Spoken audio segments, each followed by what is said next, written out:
Bodrum Müftülüğü Kur'an kursu öğreticileri tarafından Turgut Reis Mahallesi Yalı Camii'nde düzenlenen Cami Çocuk Buluşması programı minik yüreklerin dualarla, oyunlarla ve sevgiyle dolduğu anlamlı bir güne sahne oldu.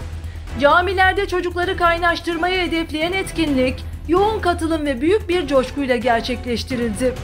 Caminin manevi atmosferinde gerçekleşen bu özel buluşmada çocuklar hem eğlendi hem öğrendi.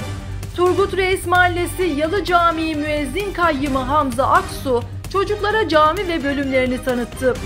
Çocuklar Bodrum İlçe Vaizi Ayşe Kıran'la eğitici ve öğretici oyunlar oynadı. İlahi dinletileri, çocuklar için düzenlenen oyunlar, etkinlikler ve çeşitli ikramlarla gün adeta bir şenlik havasına büründü.